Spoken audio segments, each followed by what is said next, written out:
아버지 하나님, 오늘은 누가복음 7장 36절에서 50절 말씀을 펼쳤습니다. 펼쳐진 성경을 통하여서 이 시간도 우리 각인에게 말씀 주옵시기를 예수님의 이름으로 기도하옵나이다.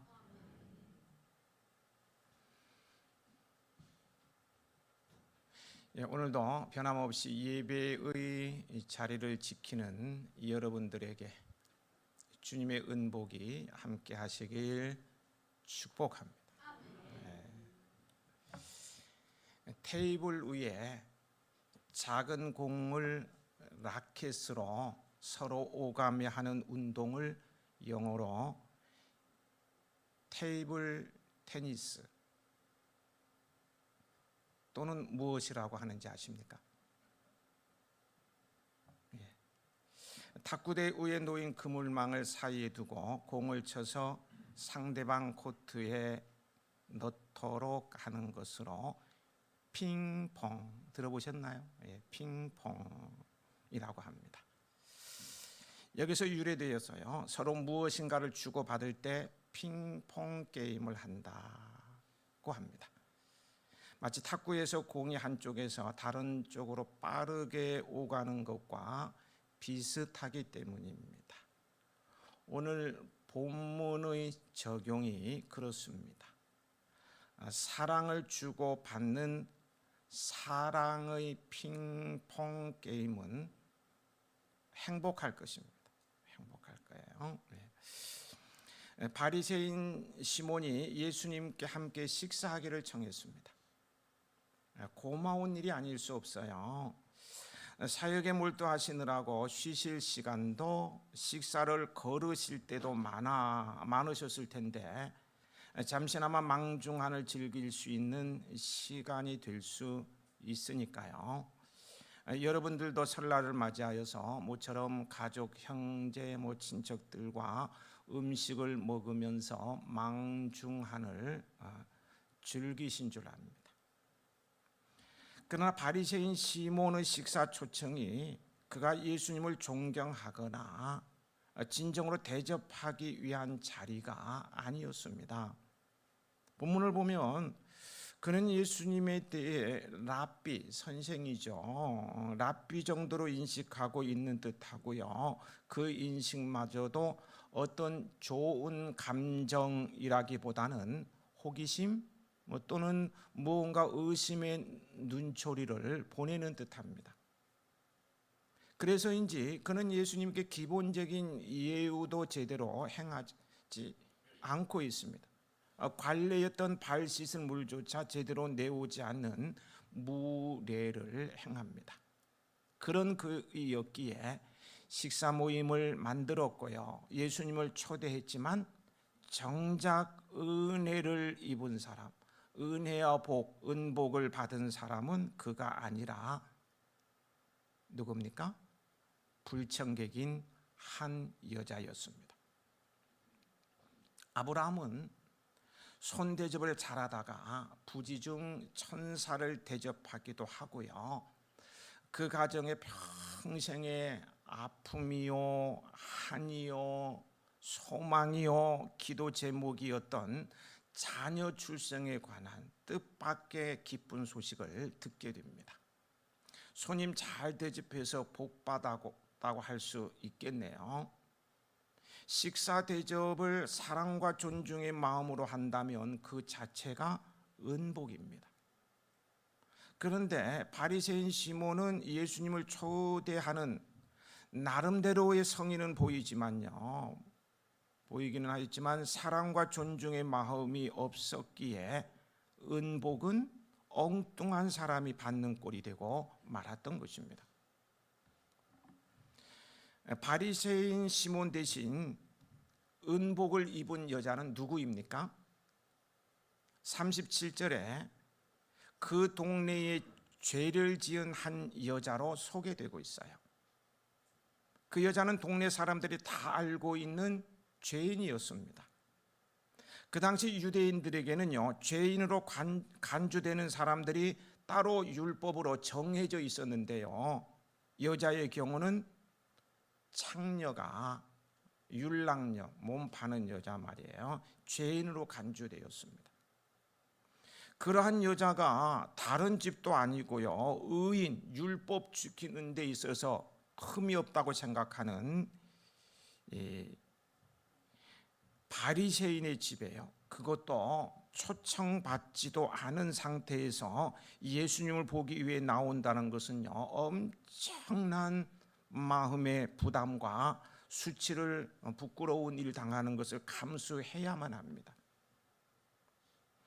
어쩌면요, 중간에 공개적으로 험한 꼴을 당할 수도 있습니다. 초청도 안 받은 더러운 여자가 왔다고 사람들이 달려가서 끌어내고 재수 없다고 막 소금 뿌리고 넘어지면 막 짓밟고 막 그렇게 했을 수도 있다. 그런 봉변을 당할 수도 있는 상황. 계속되는 그녀의 행동은 더욱 이해하기 힘듭니다.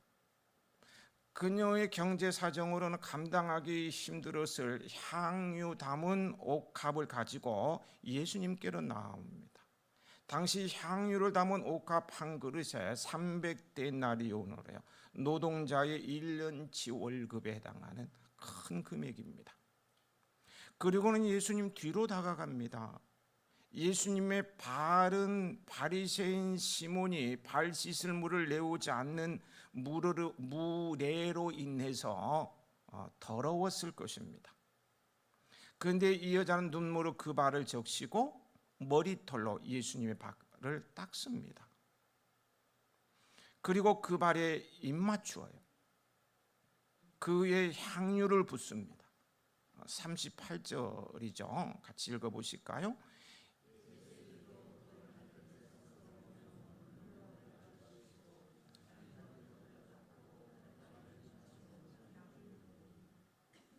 이 여자가 지금 예수님께 행하는 일은 우리의 생각과 어떤 상식, 자존심을 모두 넘어섭니다. 안 그렇습니까? 어떻게 향유를 가지고 온 것도 그렇지만 예수님 발에 눈물을 흘리고 입 맞추고 머리털로 발을 닦고 향유를 그 발에 붓고, 이게 우리의 생각이나 상식 안 맞잖아요. 그리고 자존심도 없는 것 같아요. 참 인간 최소한 자존심도 안 지키는 것. 하지만요, 회개와 감사의 눈물을 흘리는 이 여자에게는 남의 눈은 이제 중요하지 않습니다. 자존심도 중요하지 않아요. 그보다는 예수님 앞에 나아감이 중요한 것입니다. 이것이 은혜 받을 자의 모습입니다. 한편 예수님을 초청한 바리새인 시몬은 이 여자에 대해 39절을 보면요, 알고 있었고 장녀라는 죄인 취급을 하고 있습니다. 그런데 그가 그렇게 평가한 여자에게 예수님께서는 큰 칭찬과 함께 사랑과 용서의 은혜를 베풀어 주셨어요. 이 여자에 대한 바리새인 시몬과 예수님의 이러한 상반된 평가와 대접은 한 인간을 바라봄에 있어서 하나님과 우리 사람의 시각이 얼마나 대조적일 수 있는가를 극명하게 보여주고 있습니다. 먼저 바리새인 시몬은요, 이 여자가 어떠한 여자인지 정확하게 알고 있었습니다. 그런데 문제는 그는 그녀의 과거의 삶만을 보았지 현재의 모습을 보지 못했다는 데에 있어요. 즉 그는 이 여자가 과거에 죄 많은 삶을 살았던 창녀라는 사실만을 보았지 현재 회개와 감사의 눈물을 흘리는 모습은 보지 못한 것입니다. 분명히 그 앞에서 했음에도 불구하고 눈이 가리워서 보지 못한 거예요. 귀가 둔해서 듣지 못하고, 이 영적인 문제죠. 근데 예수님께서는 어떠하셨습니까? 예수님께서는 바리새인 시몬보다 더 정확하게 그 여자의 과거에 대해서 알고 계셨습니다. 요한복음 8장에 가보면은 그 아래 사마리아 여인이 나오죠. 우물가의 여인처럼 난 구했네. 이 주인공이 요한복음 8장에 나오는 여자죠. 그 여자와 대화하다가 예수님께서 뜬금없이 말씀을 하셨어요. 너에게 남편 5이 있었고 지금 있는 내 남편, 지금 있는 나도 내 남편이 아니다. 뜬금없이 이 말을 들었을 때 이 여자는 완전 까무라쳤을 것입니다. 아니 내가 그렇게 일도 언급 안 했는데 갑자기 너 남편은 5이 있었고 지금 있는 자도 내 남편이 아니다. 예수님은요 그 누구보다 세상 모든 사람의 과거를 소름 끼칠 정도로 정확히 하시는 분이십니다. 그분은 전지하신 하나님이십니다. 하지만 예수님께서는 그 여자의 과거를 책망하는 대신 오히려 사랑과 용서의 은혜를 베풀어 주셨어요. 그리고 그렇게 하신 이유는요 단 하나입니다. 뭘까요? 그녀의 죄 많았던 과거가 아니라 오늘 주님 앞에 나와 회개와 감사의 눈물을 흘리고 있는 현재 지금의 모습에 주목하셨기 때문입니다.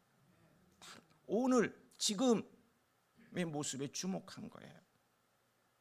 이러한 사실을 통해서요 하나님께서는 언제나 우리의 과거가 아니라 현재의 모습을, 지금 이 순간의 모습을 가장 중요하게 보고 계신다는 사실을 분명히 깨닫게 됩니다. 사람들은 현재보다 과거에 집착해서 막 우월감에 빠지거나 내가 옛날에 그래도 이런 사람이었어, 부자였고 회사도 이런 인류 기업 다녔고 막 사람들에게 존경받았고 우월감에서 반대로 죄책감에 사로잡히기도 하면 나는 불효자식이었고 실패자였어, 나는 구제받기 불. 그래서 이런 우월감이나 어떤 죄책감에서 헤어나오지 못하는 경우들이 많아요. 그래서 어떻게 했다는 거예요? 우월감에 사로잡혀도 뭐 하겠다는 거예요? 죄책감에 사로잡혀서 뭐 하겠다는 거예요? 하지만 우리 하나님께서는 언제나 과거가 아니라 현재의 모습을 중심으로 심판과 은혜를 내리시는 분입니다. 따라서 우리들도 과거가 아니라 지금 이 시간에 내가 어떠한 모습으로 하나님 앞에 서 있는가가 중요합니다. 오늘 언제나 늘 주님 앞에서 회개와 겸손, 사랑과 충성의 모습을 잃지 않는 여러분이 되시길 축복합니다. 축복합니다. 그리고요, 예수님께서는 바리새인 시몬과 사람을 비교 평가하는 기준이 다릅니다. 바리새인 시몬은요, 외관상으로 사람들의 눈에 보이기에 누가 더 거룩한가, 누가 더 성실한가, 누가 더 거룩한가, 이것을 기준으로 사람들을 평가했습니다. 그러나 예수님께서는요, 누가 의로운 행동을 많이 했고 누가 죄를 더 많이 범했는가로 사람을 평가하고 비교하기보다는요, 누가 주님을 더 사랑했는가, 누가 더 주님을 사랑했는가로 사람을 비교 평가하십니다. 그렇다면 질문을 던져보게 되죠. 성경은 이제 관찰을 잘해야 되는데 그러면 큐티를 잘하는 사람이 될 수 있습니다. 그렇다면 왜 예수님께서는 누가 더 주님을 사랑하는가를 중요한 기준으로 삼은 것인가? 라는 질문을 던져보게 돼요. 왜 그랬을까요? 이에 대한 결론부터 말씀드리면요, 사죄함의 은총을 받는 것이 그 무엇보다도 중요하기 때문입니다. 죄사함은요, 구원의 은총으로 이어집니다. 근데 죄사함의 은총을 받은 자의 모습은 주님을 향한 뜨거운 사랑으로 표현됩니다. 구원받은 자, 예수님을 믿는 자의 참 모습은 주님을 사랑하는 것으로 증명된다는 거예요. 죄 사함의 은총을 깊이 알면 알수록 더욱더 뜨겁게 주님을 사랑하며 내 모든 것을 들여 헌신하게 됩니다. 더 많이 드리지 못하는 게 송구스럽고 더 많이 헌신하지 못하는 게 안타까울 뿐이에요. 그 사실을 설명하기 위해 예수님께서는 한 비유를 드십니다. 41절부터 43절까지의 말씀을 같이 읽어보실까요? 이르시되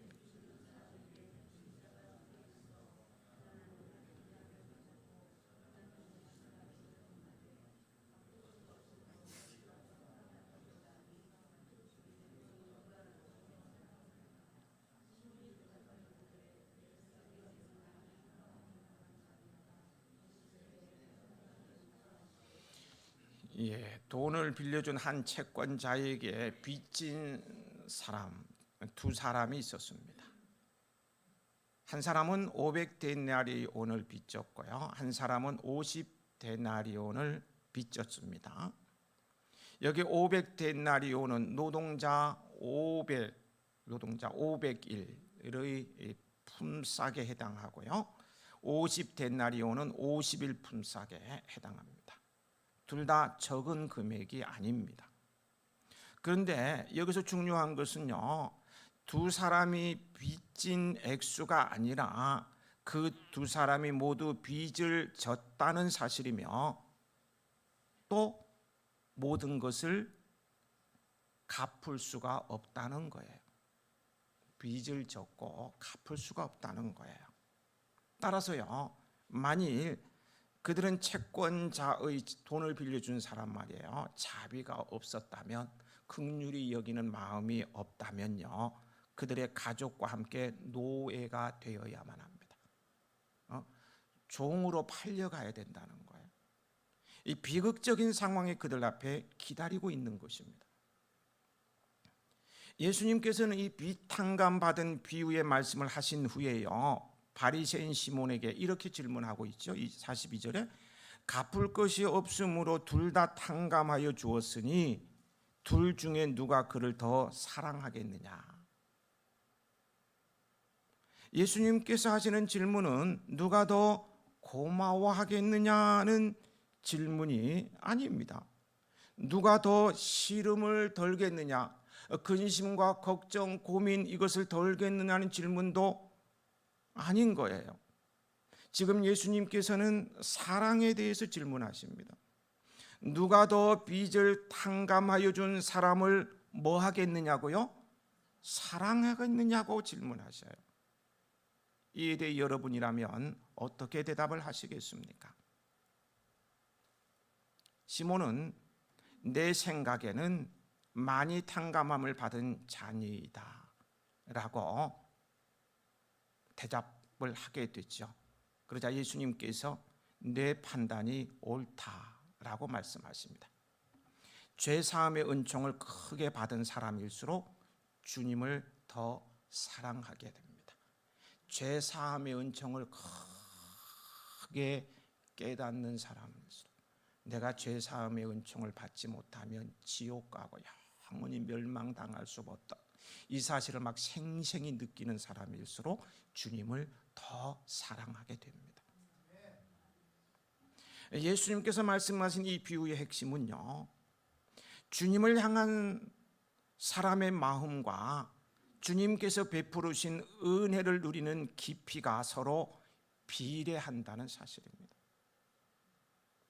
주님께서 나에게 베푸르신 은혜를 크게 깨달으면 깨달을수록 거기에 비례해서 주님을 뜨겁게 사랑하게 된다는 거예요. 그것은 감사와 헌신으로 나타납니다. 그래서 그 사람이 주님을 향한 고백이나 헌신의 모습을 보면 어느 정도 은혜를 깨달았고 받아 누리고 있는지를 짐작할 수가 있어요. 받은 바 은혜가 크니까 헌신해요. 어떤 사람은 교회에 가면은 화장실만 청소해요. 왜냐하면 나는 화장실과 같이 냄새나는 더러운 삶을 살았었는데 주님께서 용서해 주셨으니까 그 은혜로 나는 청소를 한다면 화장실만 청소하겠다. 은혜가 너무 커서 그렇게 한다는 거예요. 예수님께서는요, 이 사실을 47절에 분명하게 말씀하십니다. 함께 읽어보실까요? 이러므로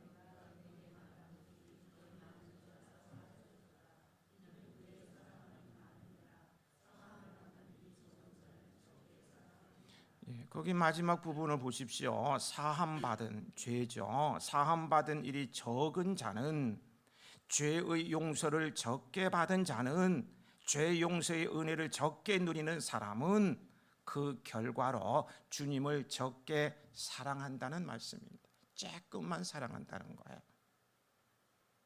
예수님을 형식적으로 초청했던 바리새인 시몬은 아마 이 말씀을 듣고 뜨끔했을 겁니다. 이 말씀을 반대로 뒤집으면요, 누군가 자신은 예수님을 믿는다고 하면서 예수님을 적게 사랑한다면 그는 예수님께서 베푸르신 죄 용서의 은혜를 적게 누리고 있다는 말이 됩니다. 죄 용서함을 받는 데서 오는 그 자유로움, 안식, 말할 수 없는 평화, 사랑, 그 말로 형용할 수 없는 은혜를, 풍성한 은혜를 적게 누리고 있다는 거예요. 마찬가지로 누군가 예수님을 뜨겁게 사랑하는 사람이 있다면 그가 그토록 뜨겁게 예수님을 사랑하는 이유가 무엇이겠습니까? 그가 예수님께서 베푸르시는 죄 용서의 은혜를 풍성하게 누리고 있기 때문입니다. 여러분은 죄 용서의 은혜를 풍성히 누리는 복 있는 성도들이 되시길 축복합니다. 그러면 한량없이 부어지시는 주님의 사랑을 마음껏 받아 누리며 살게 되는 거예요. 44절부터 46절까지는요, 예수님께서 자신에게 향유를 부은 죄인 여자의 행위와 비교하여서요, 바리새인 시몬의 형식적이고 소홀했던 접대 행위를 지적하며 책망하셨습니다. 우선 바리새인 시몬은 예수님께 발 씻을 물도 주지 않았어요. 이는 당시의 관습에 비추어 볼 때 대단한 결례였습니다. 왜냐하면 당시 모래가 많은 근동 지방에서는 손님이 왔을 때 먼저 시원한 냉수로 목을 축이게 하고요, 발을 씻도록 하는 것은 관례였기 때문이었습니다. 당연히 하는 거였어요. 또한 그는 자기를 찾아온 손님에게 발에 입 맞추는 것은 상식에 벗어난 일이지만요, 입에 입 맞추는 거고요, 기름을 붓는 것은 기본적인 예인데요, 이것도 지키지 않았습니다. 이러한 사실에서 그는 예수님을 식사에 초대한 행위는요, 단지 체면치레이거나 자신의 의를 드러내기 위해서, 아니면 예수님을 시험하거나 책잡을 구실을 찾기 위한 것이었지 결코 예수님에 대한 사랑과 존경에서 우러나오는 것이 아니었음을 알 수 있습니다. 그렇다면 또 이렇게 관찰을 하게 돼요. 또 이런 질문을 던져보게 되죠. 예수님께서는 바리새인 시몬이 이러한 의중, 마음속의 생각을 모르실 리가 없는데 다 아시는 분이신데 왜 초대에 응하셨을까요? 왜 질문을 던져보게. 만약 저 같으면은 저를 초대하는 이유가 책 잡기 위해서, 비난하기 위해서 초대한다면 절대 안 갑니다. 왜 가서 수모를 당해? 안 가죠. 근데 예수님은 다 하시면서 속속들이 하시면서 가셨어요. 왜 초대에 응하셨을까요? 그것은 그의 초대를 천국의 진리를 증거하는 기회로 삼고자 하셨기 때문입니다. 그래서 예수님께서는 바리새인 시몬의 의중을 아시면서도 그가 사랑과 용서에 감사하는 눈물을 흘리는 여자를 향해서 냉랭한 시선을 던질 때까지 결코 이를 내색하지 않으셨을 뿐이었던 것입니다. 그리고는 탕감받는 비유를 통해서 그의 허를 찌르신 것이죠. 여기서 한 가지 분명하게 기억해야 할 사실이 있습니다. 그것은 하나님께서는 하나님을 섬기는 자의 심중, 마음의 중심을 다 헤아리고 계시다는 거예요. 하나님께서는 우리가 진정으로 주님을 섬기는지 아니면 형식적으로 또는 어떤 이기적인 목적으로 섬기는 척하는 것뿐인지 알고 계셔요. 사람은 속일 수 있어요. 그러나 하나님은 속일 수가 없는 거예요. 그러면서도요, 하나님께서 다 아시면서도요, 하나님께서는 자신의 뜻을 이루시기 위해 때로 모르는 것처럼 잠시 침묵하기도 하시는 것입니다.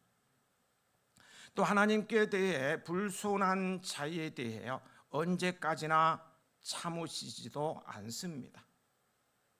하나님께서는 자비로우시며 노하기를 더디하시는 사랑의 주님이시지만요, 자신을 기만하는 자, 성령을 회방하고요, 막 속이고 이용하려는 자를요, 언제까지나 방치하시지 않는다는 거예요. 때가 되면 만천하에 폭로하여서 설 자리를 잃게 만듭니다. 스스로 폭로가 돼요. 그가 목사이든 장로이든 권사이든 상관없어요. 하나님을 회방하면요, 결국은 어느 순간에 다 폭로가 되어서요, 아이고 목사가 돼가지고, 아이고 권사가 돼가지고 저런 짓을 하나, 이렇게 모든 사람에게 왕따를 당하게 되는 거, 외면을 당하게 된다는 거.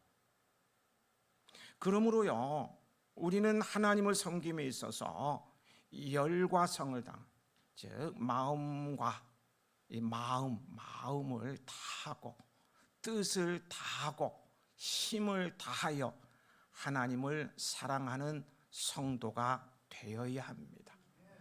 그러면요, 그보다 더 크신 하나님의 사랑이 부어지는 것입니다. 부어지는 거예요. 체면치레나 어떤 의도를 가지고 예수님을 대적하는 바리새인 시몬과는 달리요, 죄를 지은 여자는 그보다 예수님을 더 사랑하되 자신의 모든 것을 다 바치는 뜨거운 사랑을 바쳤습니다. 돈을 아까워하지 않았고요, 자존심을 내세우지 않았고요, 사람들이 어떤 생각을 할까 그런 거 개의치 않았어요. 그런 모습을 보시면서요, 예수님께서는 그 여자에게 참으로 놀라운 사랑의 선포를 하십니다. 첫 번째 선포가 48절에 나옵니다. 함께 읽어보실까요?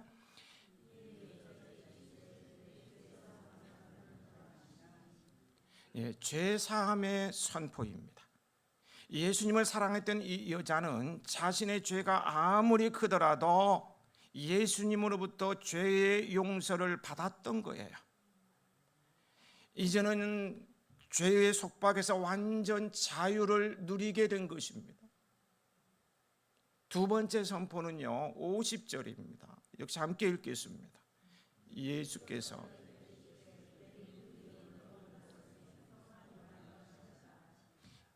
이 여자의 믿음, 자신의 죄악이 크지만 그 죄악을 예수님께서 용납하시고 받아주셨다는 그 믿음, 그리고 그 믿음으로부터 비롯된 예수님을 향한 사랑이 그 여자를 구원으로 인도하셨습니다.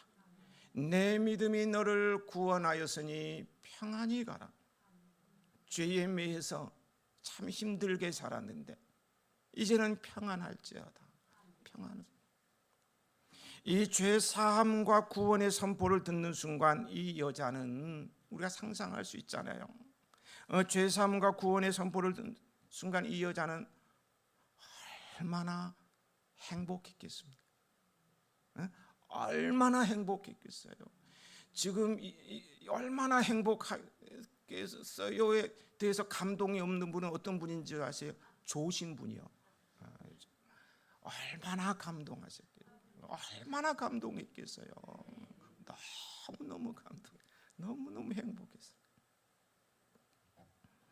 아무리 주변을 돌아보아도 소망이나 기쁨이 없는 인생이었지만 예수님 앞에 나아가는 순간 천국의 복을 누리게 되었습니다. 평생을 죄 가운데 살았던 이 여자는 예수님께 나아옴으로써 예수님으로부터 죄사함과 구원의 은총을 받았어요. 죄책감과 슬픔과 탄식에서 이제는 룰루랄라입니다. 자유와 기쁨과 감사와 평강, 소망이 넘치는 인생으로 탈바꿈한 것입니다. 이런 은혜가 오늘 우리에게도 약속되어 있습니다. 주님을 사랑하는 그 사랑에 비례하여서 이 풍성한 은혜를 누리게 될 것입니다. 이 은혜를 풍족히 누리는 저와 여러분이 되었으면 좋겠습니다. 그렇게 되길 축복합니다. 정리하겠습니다. 우리 예수님의 사랑의 특징은 내가 주님을 사랑하는 것보다 더 나를 사랑하신다는 거예요. 바리새인 시몬과는 비교가 되지 않는 자신의 모든 것을 바쳐가며 예수님을 뜨겁게 사랑한 이 여자를 예수님께서는 그녀가 주님을 사랑한 것보다 더 사랑하셔서요, 칭찬과 함께 용서와 구원의 은총, 구원받으면 인생 성공한 것입니다. 구원의 은총을 베풀어 주셨습니다. 하나님께서는 항상 내가 주님을 사랑한 것보다 더 나를 사랑하십니다. 그래서 깜짝 놀라게 돼요. 나는 요만큼 사랑했는데 그분이 이만큼 사랑해 주셨다고 놀라게 됩니다. 그 사랑은요, 주님께서 우리를 향한 사랑은요, 우리가 죄인 되었을 때부터 시작된 사랑입니다. 로마서 5장 8절, 우리가 아직 죄인 되었을 때 그리스도께서 우리를 위하여 죽으심으로 하나님께서 우리에 대한 자기의 사랑을 확증하셨느니라. 아들까지인 나의 죄를 대신하여 죽음의 자리에 내주시는 사랑을 베푸셨어요. 그리고 로마서 8장 32절, 자기 아들을 아끼지 아니하시고 우리 모든 사람을 위하여 내주신 이가 어찌 그 아들과 함께 모든 것을 우리에게 주시지 아니하겠느냐. 하나님의 사랑은 아들과 함께 모든 것을 주시는 것으로 나타납니다. 다 주셔요. 아멘 하시는 분에게는 더블로 다 주셔요. 다 주신다고요. 사랑 안에서 자유로움, 어떤 평강은 물론이고요, 세상을 살아갈 힘과 용기도 주시고요, 문제를 해결해 나갈 수 있는 지혜도 주셔요. 그리고 우리를 사랑하시는 하나님의 그 사랑을요, 그 사랑에서 끊을 자가 없습니다. 내가 확신하노니 사망이나 생명이나 천사들이나 권세자리나 현재리나 장래리나 능력이나 높음이나 기쁨이나 다른 어떤 피조물이라도 우리를 우리 주 그리스도 예수 안에 있는 하나님의 사랑에서 끊을 수 없으리라. 하나님의 사랑에서 끊을 수 없으리라. 이러한 하나님의 사랑을 더욱 받는 비결은 날마다 뜨겁게 사랑을 고백하며 주님을 찾는 것입니다. 그러면 주님께서는 더 큰 사랑으로 반응하십니다. 주님을 더욱더 사랑함으로 내가 주님을 사랑하는 것보다 더 나를 사랑하시는 사랑의 주님과 사랑의 핑퐁 게임을 하면서 인생을 더욱 행복하고 풍요롭고 보람되게 살아가는 우리 해아인들이 되시길 축복합니다. 아버지 하나님,